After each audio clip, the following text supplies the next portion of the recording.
Bienvenidos a nuestro espacio de entrevistas de Panorama Odontológico Online. En esta oportunidad vamos a entrevistar a la profesora doctora María Eugenia Mateu. La doctora Mateu es profesora titular de la Cátedra de Ortodoncia de la Facultad de Odontología de la Universidad de Buenos Aires.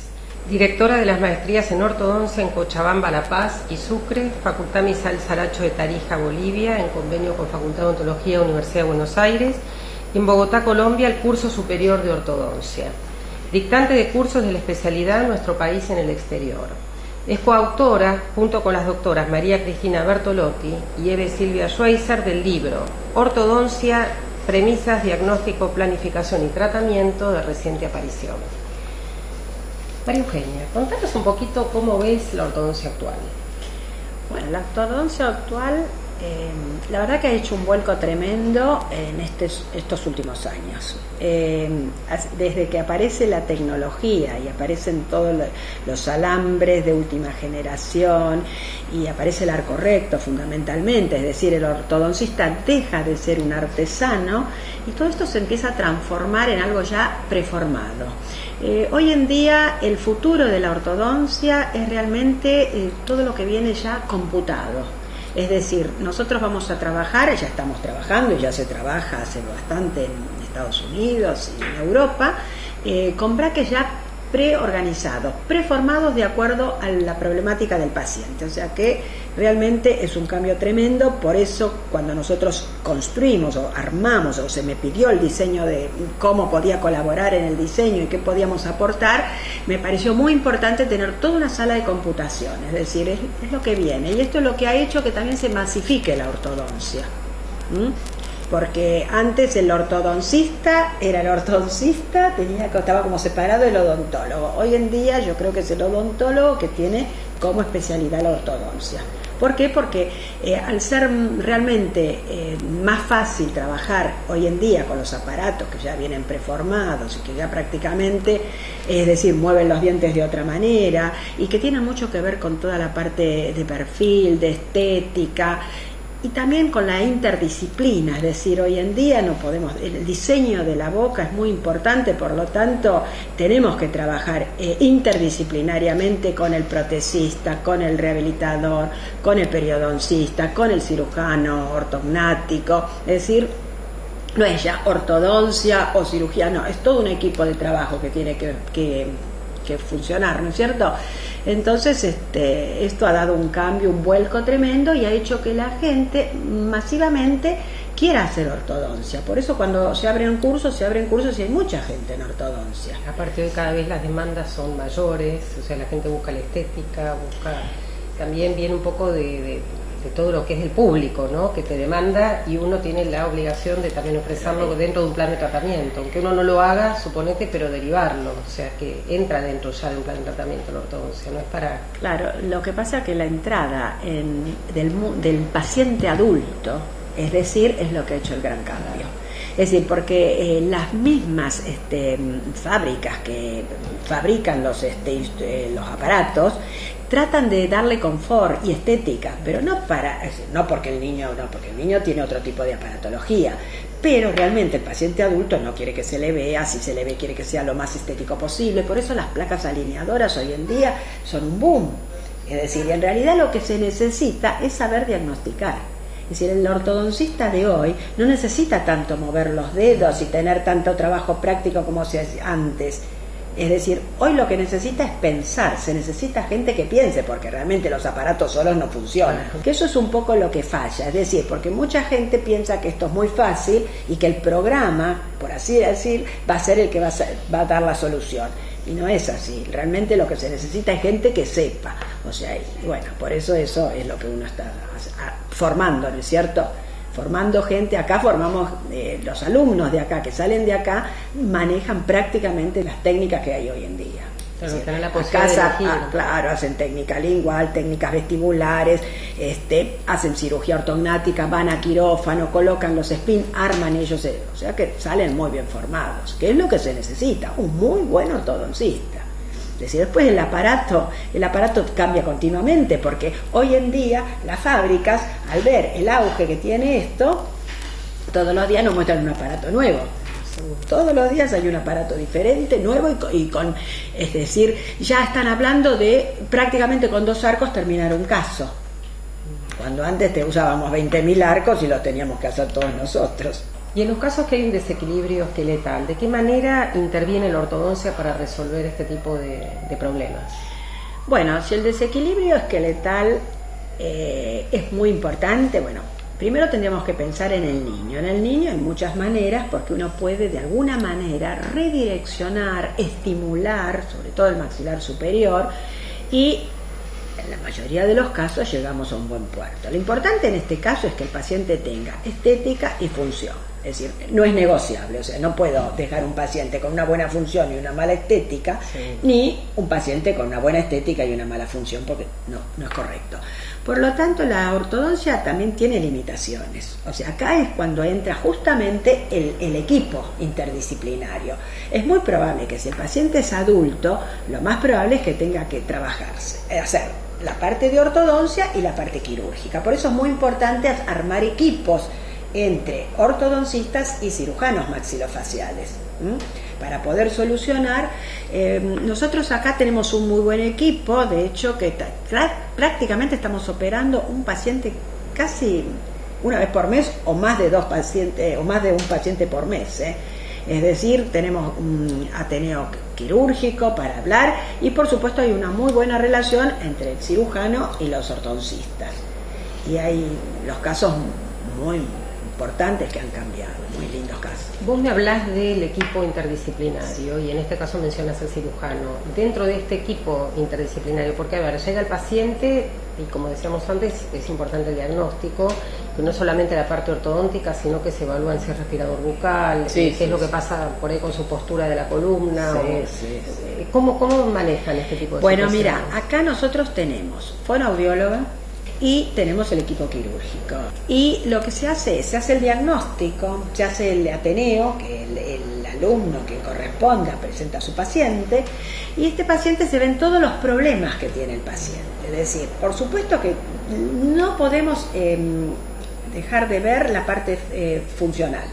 Es decir, el paciente no puede ir, tiene que haber tenido un muy buen tratamiento fonoaudiológico, que a veces esto fuera de lo que es este lugar, que obviamente es un lugar de excelencia y uno trata de dar lo mejor, yo veo que hay fallas a veces, mismo en la consulta, no todos los fonoaudiólogos de pronto responden a las necesidades del ortodoncista. Tendrían que formarse más equipos o gente más formada, ¿no?, para poder responder a nuestras necesidades.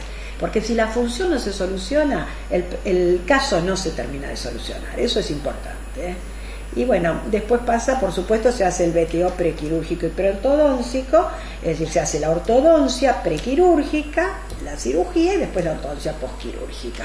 ¿Cuál sería el criterio actual respecto de la sexodoncia en las piezas dentarias? Bueno, pretratamiento. Sí, está bien. Hoy en día se usan mucho los braques autoligantes.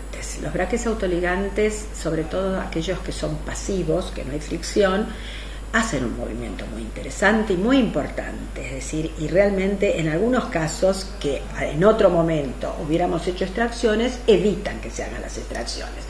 Pero ojo, que tampoco se tiene que abusar de esto, porque yo para terminar un caso sí o sí tengo que tener una oclusión mutuamente protegida. Necesito una guía anterior y necesito guías caninas. Y si a mí el hecho de expandir, por así decir, o de ubicar los dientes no me va a dejar con un paciente que funcione, realmente necesitamos hacer extracciones. Extracciones se hacen también por problemas verticales, es decir, un paciente dólico, aunque tenga todos sus dientes y tiene una mordida abierta, muchas veces las extracciones mejoran, hacen que autorrote la mandíbula y mejoran el diagnóstico.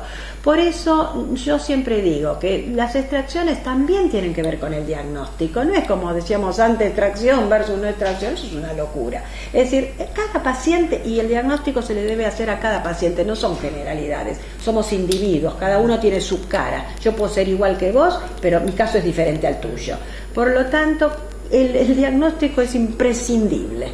Cada paciente tiene su diagnóstico y algunos tendrán extracciones y otros no. Las extracciones tampoco son un cuco. Es decir, hay pacientes que quedan muy bien con las extracciones y no tampoco se les cierran los espacios ni los agujeros negros porque se puede redondear la boca. O sea que cada caso es un caso. Ahora, obviamente que las nuevas tecnologías hacen un montón de cosas que antes no se lograban. Es lo mismo que los microimplantes, es decir, la pérdida de anclaje. Es decir, que hoy en día tampoco se tiene tanto miedo porque no se usan las caras tan rectas, tan chatas. Pero sí es muy importante tener en cuenta estos aditamentos nuevos que vienen.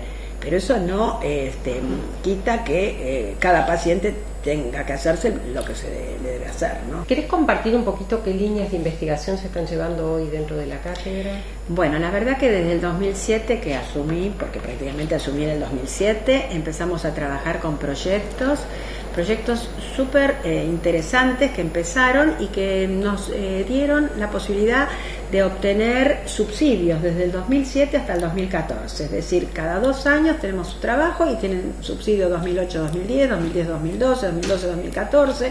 El año pasado también tuvimos el subsidio Amílcar Herrera del Ministerio de Educación, es decir que es un subsidio muy importante para trabajar con niños discapacitados. Así que, y ahora también estamos trabajando con niños fisurados.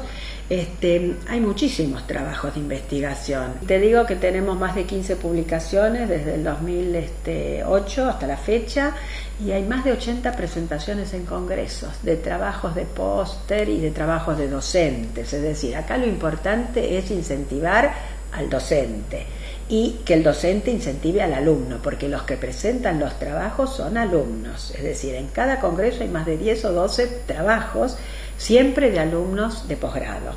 Esto es importante destacar. En el 2008, cuando yo comencé, 2007, había más o menos unos 20 y pico de alumnos de posgrado, que eran los que estaban en la carrera full time. Cuando yo armo la carrera con 2 modalidades, una full time y otra intensiva para los alumnos, específicamente para el alumno de la UBA que no podía hacer una carrera tan larga y de tantas horas y se iba a otras entidades. En este momento hay 240 alumnas de posgrado. O sea que el cambio es importante y esto también tiene que ver con la masividad y la importancia que se le da hoy a la ortodoncia. Antes entraban 3 alumnos, cuando yo empecé eran 3 alumnos los de la especialidad, imagínate, y hoy en día tenemos 240, es un número, sí, la verdad que es un número. Bueno, contanos un poco en toda esta entrevista tan interesante, ¿cuál considerás que será el desafío futuro de la especialidad? Y yo creo que la especialidad va a pasar todo por computación, es decir, por eso cuando desarrollamos esta cátedra, a mí me pareció muy importante tener toda una sala de computación. Es decir, vos pensás que esto de las placas alineadoras ha hecho un cambio importante porque el ortodoncista lo único que hace es mandar la impresión y después, por supuesto, con el diagnóstico, con las necesidades que quiere que le hagan el cambio al paciente.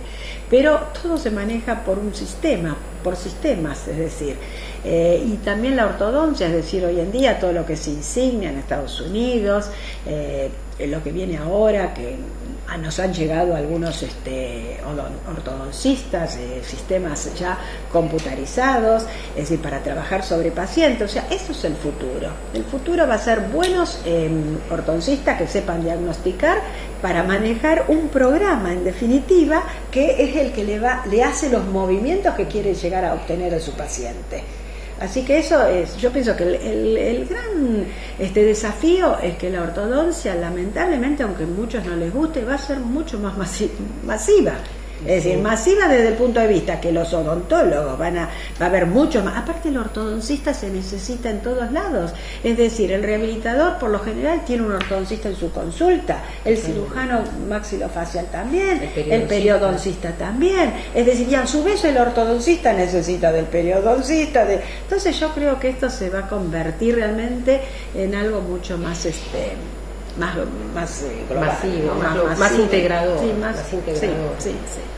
Así que bueno, yo creo que ese es el gran desafío, saber realmente, y por supuesto ya tenemos que contar con una persona, es decir, que no solamente trabaje de ortodoncista, sepa mover los dientes, sino que tenga que ver con la parte de sistemas, con la parte de creatividad, un montón de cosas que realmente es lo que se exige. Porque es el futuro, es lo que viene. La verdad que un placer. Un placer enorme esta nota, toda la información que nos brindaste, así que así como me pareció muy interesante a mí, seguramente lo va a ser para toda nuestra audiencia odontológica. Muchísimas gracias. La verdad, un placer verte, un placer recibirte, un placer hablar con vos. Y bueno, y sí, yo creo que sí, que es interesante para todos y para que conozcan los cambios y que vengan. Bienvenidos. Todos los que vengan, bien, es que siempre está bienvenida acá la gente. Y si tienen buenas ideas, mejor. Muchas gracias. No, al contrario.